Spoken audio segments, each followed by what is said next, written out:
भारत की विकास यात्रा का एक महत्वपूर्ण पड़ाव है। 140 करोड़ भारतीयों की आकांक्षाओं का बजट है। ये हर भारतीय के सपनों को पूरा करने वाला बजट है। हमने कई सेक्टर्स युवाओं के लिए खोल दिए हैं। सामान्य नागरिक विकसित भारत के मिशन को ड्राइव करने वाला है। ये बजट एक फोर्स मल्टीप्लायर है। ये बजट सेविंग्स को बढ़ाएगा, इन्वेस्टमेंट को बढ़ाएगा, कंजम्पशन को बढ़ाएगा और ग्रोथ को भी तेजी से बढ़ाएगा। मैं वित्त मंत्री निर्मला सीतारमण जी और उनकी पूरी टीम को इस जनता जनार्दन का बजट, पीपल्स का बजट, इसके लिए बहुत बहुत बधाई देता हूं। साथियों, आमतौर पर बजट का फोकस इस बात पर रहता है कि सरकार का खजाना कैसे भरेगा, लेकिन ये बजट उससे बिल्कुल उल्टा है। लेकिन ये बजट देश के नागरिकों की जेब कैसे भरेगी, देश के नागरिकों की बचत कैसे बढ़ेगी और देश के नागरिक विकास के भागीदार कैसे बनेंगे, ये बजट इसकी एक बहुत मजबूत नींव रखता है। साथियों, इस बजट में रिफॉर्म की दिशा में महत्वपूर्ण कदम उठाए गए हैं।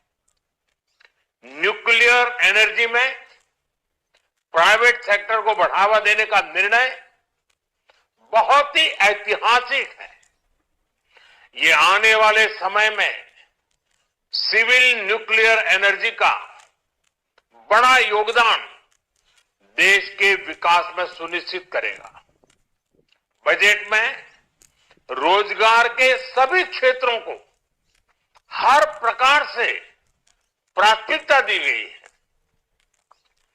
लेकिन मैं दो चीजों पर ध्यान आकर्षित करना चाहूंगा।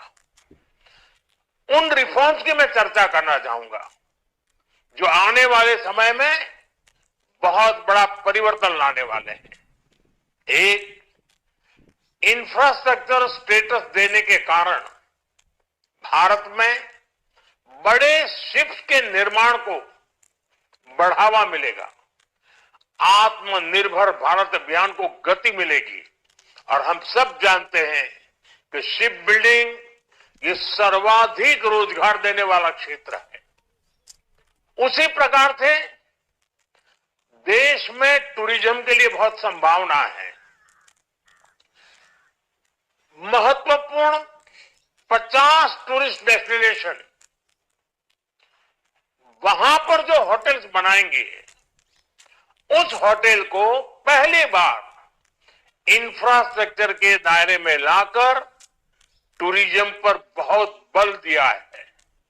इससे हॉस्पिटैलिटी सेक्टर को, जो रोजगार का बहुत बड़ा क्षेत्र है, और टूरिज्म जो रोजगार का सबसे बड़ा क्षेत्र है, एक प्रकार से चारों तरफ रोजगार के अवसर पैदा करने वाला एक क्षेत्र को ऊर्जा देने वाला काम करेगा।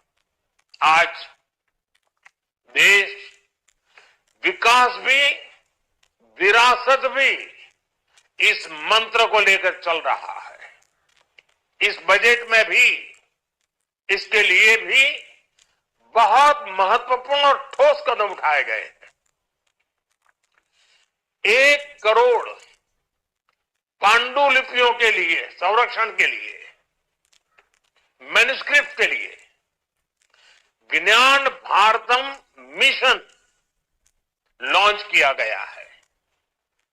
साथ ही भारतीय ज्ञान परंपरा से प्रेरित एक नेशनल डिजिटल रिपोजिटरी बनाई जाएगी।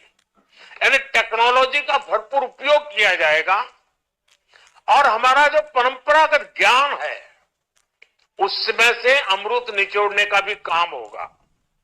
साथियों, बजट में किसानों के लिए जो घोषणा हुई है